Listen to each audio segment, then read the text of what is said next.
Hello, my name is Christine and I'm 26 years old. Today I want to tell you about the most insane and heartbreaking thing that has ever happened to me. But before that, I do want to preface this by saying that I was young and lonely when I made my decision to marry my ex-husband. I've learned a lot since then, and since I'm in a better place now, I would like to share my experience. I was only 23 when I met my ex-husband, Brad. I was fresh out of college, and all the friends I had were either busy with their own lives or moved out to bigger cities in search of jobs. While I could have left, there was always something so special about home that made me stay. I found a job that allowed me to work from home, and after work hours, I pretty much had nothing to do. One day, I decided to go down to the bar and enjoy a nice glass of wine.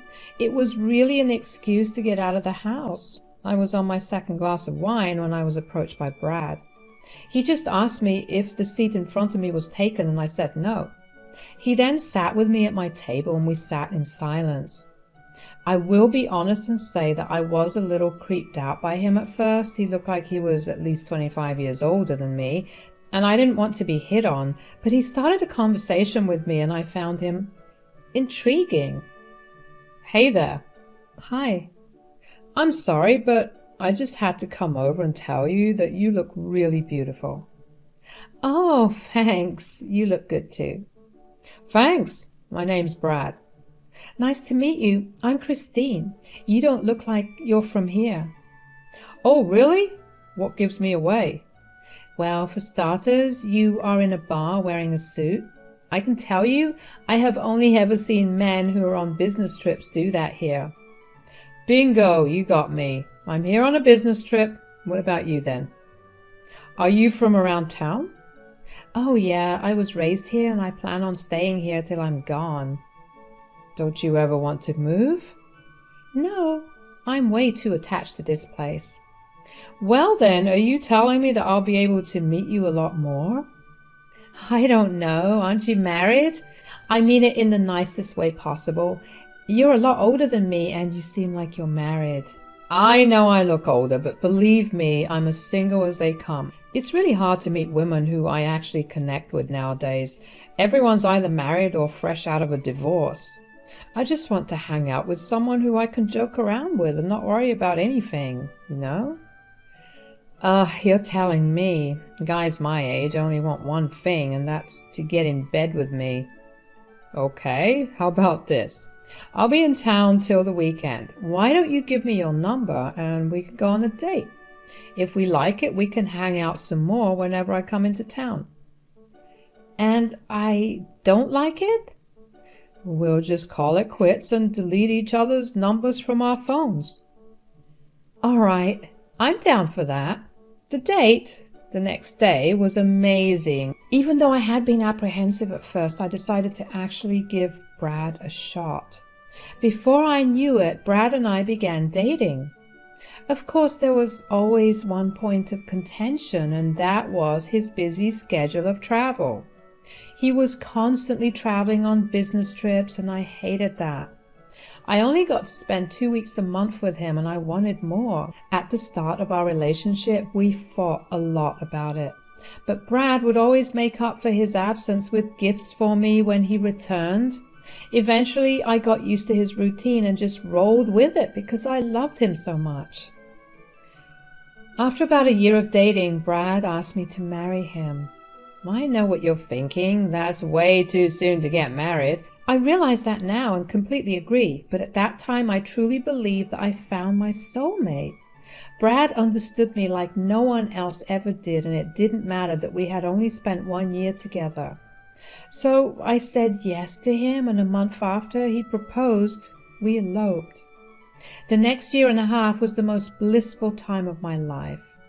Of course, Brad's routine remained the same, but whenever he did come into town, we'd always have some activity or the other planned. We planned out hiking, beach days, resort vacations, you name it, we did it. In my mind, that only added to Brad's charm. I was happy and I thought I was living the dream. But all that came crashing down when one night I was trying to order some food for Brad and me on his phone. and I got a text from a contact called Wife Maine. I was shocked to my core when I went through the chats and I didn't know how to behave. Brad kept asking me if everything was all right, but I just told him that I was feeling a bit sick. Brad ended up eating something and lying in bed next to me. I waited until he fell asleep to do my research. What I found on his laptop left me in shambles.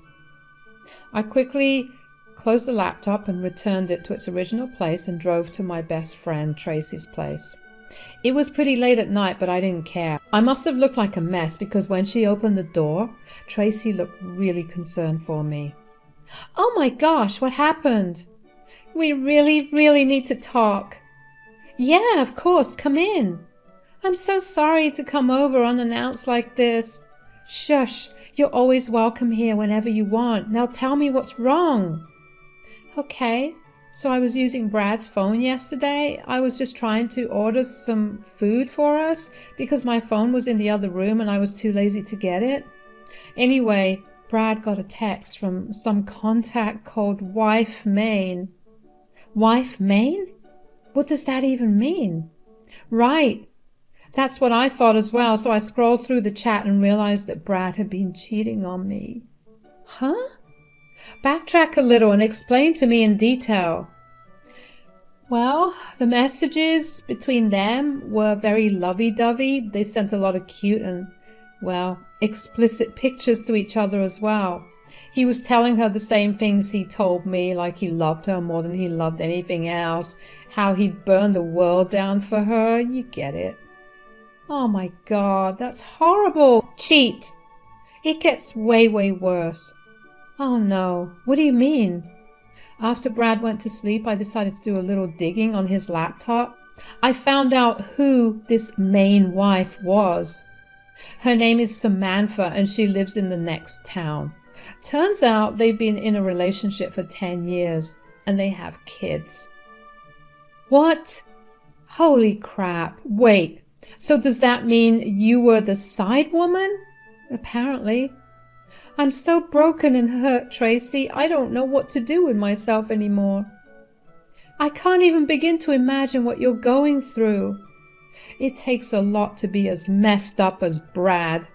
Wow, how did he even keep the charade up for so long? "Well, he always had his business trips, remember? Everything feels like a lie to me. I just want to lay in bed and cry for the rest of my life. What did I do to deserve this?" "No, you're not going to let that consume you right now. You have only one thing to do now." "What do you mean?" "You have to get even. Go to where his family is and reveal yourself. Create a PowerPoint for all I care about. But you need to ruin his life." "I don't know if I can. Just the thought of him makes me want to cry."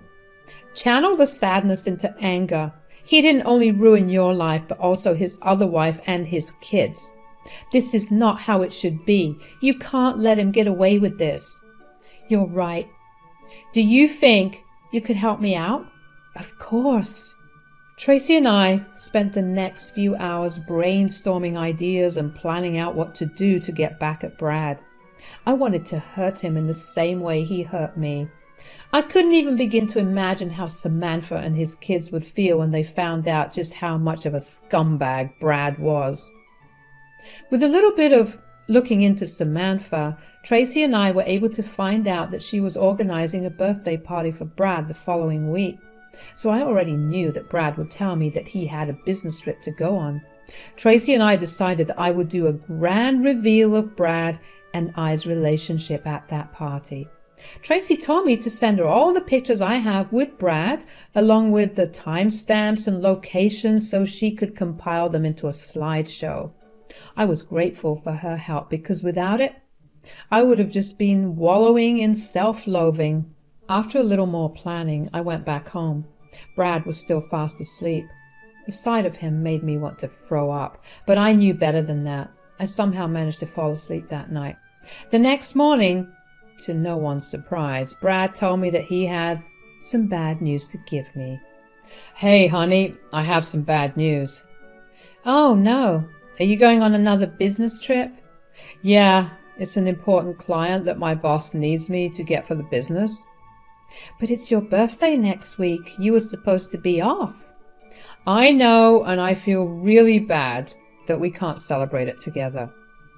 Well, when will you be back? In about 2 weeks. Oh, isn't that a long time? Usually you're gone for a week. Yeah, but when I get back, you'll have me for 2 weeks. Really? Oh yeah, my boss agreed to me doing a 2-week straight business trip for 2 weeks in town. Okay then. I mean, it still sucks that you won't be here on your birthday. Is there any way for me to travel with you? I have vacation days that I need to use up. I could always take the next 2 weeks off so we could celebrate your birthday. No, absolutely not. Whoa, why? Well, I'd be way too busy to actually spend time with you. I'm sure you could make some time for us to celebrate your birthday. No, I don't think I'll be able to because, I have a big meeting scheduled on that day. Oh, that's okay. Just get back soon, okay? Of course. I tried my best to act normal. I couldn't afford him catching on to what I knew. I acted as disappointed in his business trip as I could. As soon as he left the house, I put my plan into motion. I met up with Tracy and we went shopping for my clothes. The party was full of Brad's family and what looked like business friends. Anyways, Brad saw me and ran up to me with a look of panic on his face. Christine, what on earth are you doing here? Oh, happy birthday, babe. I just thought that I'd come over and wish you well. Surprise. Thank you, but you need to leave. Was your big meeting just a birthday party for you? How could you hide that from me? I didn't know this was happening until yesterday. You could have still called me, you know. Christine, please, don't make a scene and just leave. But it's your birthday. I want to spend time with you. I love that you thought of surprising me, and believe me, I'm very surprised, but I really, really need you to leave. Nonsense. Introduce me to the people here. Let me meet my husband's friends and colleagues. That will not be happening. Just leave before anyone else sees you. Why are you so afraid of someone else seeing me? I'm your wife, aren't I? Of course, but you know I don't like my personal and professional life getting mixed up. So get out of here soon. I spent so much time and effort on you, and this is how you're treating me? Are you serious? Please lower your volume. I'll make it up to you, I promise. Oh crap, I need to go. I was confused about why he had to go suddenly, but looked towards where he looked before leaving me. There, I saw Samantha approaching me with a look of confusion on her face. What is going on here? Who are you? Hi, Samantha, I'm Christine. I'm someone that you should know about. Huh? What are you talking about? You see, we both know someone in common. Your husband and I are really close. Oh? How do you know my husband? Well, you see, he came over to my town a lot, and we happened to meet at a bar. He told me he was single, and even though he was a lot older than I'd usually go for, he was a nice man. He treated me right. What are you saying? My husband would never. Brad is very, very against cheating of all kinds. He even runs an NGO for victims of cheating who have no support or places to go. Why, that's pretty ironic, isn't it? Listen, I know that Brad has a lot of people who hate him, and this is one of your tactics to put him down. It will never work. Brad has fought against everyone who tried to accuse him of cheating for years. Wow. Is this how he's been keeping you next to him? He just manipulates you over and over again so that you'll never believe a word anyone says against him. Okay, you're crossing way too many lines here. I'm going to have you escorted out of here. Look, I just wanted to tell you that I came here for a big reason, and I wanted you to know what Brad has been up to behind your back. While you take care of the kids all alone for weeks while he's gone, he and I are cuddling back in my place. Shut up. Stop saying that. Brad would never. Oh, really? Well, I have some proof for you. Why don't you just look over at the screen there?" Samantha looked at me with rage, but I kept looking over at the screen so that she would follow my lead. Eventually, she turned her head when she began to hear whispers from the guests all around her. She looked up at the screen and her face fell. I could see all the questions she had written all over her face, and honestly, nothing was more satisfying than seeing her finally understand how disgusting of a man Brad was. On the screen was a slideshow of all of Brad and I's milestones. They were pictures of us at the bar, pictures of us on dates, pictures of us on vacations at various resorts and beaches, pictures of us kissing, a picture of the day we eloped and got married, and for good measure, I even put in a picture of our marriage certificate. I left nothing to be questioned about because I even had the picture timestamps put on to ensure that nobody would think I was a liar. The guests were all whispering among themselves as they stared at the screen and then at Samantha. Samantha looked red in the face. She walked towards the front of the hall and the crowd parted as if they were the Red Sea. Brad tried to walk away, but I ran towards him and blocked his path. He was going to face the consequences of his actions. Samantha quickly announced the end of the night and requested that all the guests leave. The guests slowly filed out, and in the meanwhile, Samantha and I just glared at Brad. Brad was sweating profusely and kept trying to calm us down by telling us it was all a misunderstanding. As soon as the last guest cleared the room, Samantha erupted. She began yelling at him and asking him how it could have all been a misunderstanding. Brad tried to reason with her and told her that she had gotten too old and boring. He only pursued me because he wanted to experience some fun. The disgust I felt in me at that time was enormous. I wanted to puke. How vile did someone have to be to leave his wife and kids at home and start another relationship, all because he was bored? I didn't want to hear any more from him or listen to what Samantha was going to say because I knew I'd only make myself feel worse. I was happy that I brought Brad's disgusting behavior to light, and I felt like that was all I needed to do. I walked away and went back to Tracy's. I held my tears in until I reached Tracy's place. Once I was there, I broke down and cried like I never had in my life. It felt all too real that my relationship and marriage had finally ended. Tracy was glad that our plan worked out and happy that I was out of a crappy relationship. I stayed with her for the next 2 weeks. She helped me cope with everything that had happened and was a shoulder for me to cry on. I'm truly grateful for her because I don't know what I would have done without her. By the end of the second week, staying at her place, I got a call from Brad. I went against my better instinct to ignore the call and pick it up. "What have you done?" "What do you mean, Brad? Don't even... You've ruined my life. Just like you ruined mine and Samantha's and your kids. I see no difference. You could have just talked to me about it. And what would that have gotten me? More heartbreak? What would that have done for Samantha? You would have just found someone else to sleep with while your wife took care of everything back home. I simply did what was right. No, you ruined everything. My perfect life, my perfect job, my perfect family, all gone. All because of you. Did I force you to cheat? Did I ask you to abandon your family? Did I ask you to marry me? Did I ask you to lie? No. All I ever did was be faithful and kind and loving towards you. And how did you pay me back? With the most disgusting lie of all. You did this all to yourself. I only exposed everything. I know I made some mistakes, but this is not what I deserve. Some mistakes? Brad, everything about you is a mistake. I don't even know how you made it this far into life without ever being caught. But you know what? You're right. You don't deserve this. You deserve much worse. I treated you so well, and this is how you repay me? Everything you did for me was a lie. Our whole relationship was a lie. How did you ever plan on keeping this up?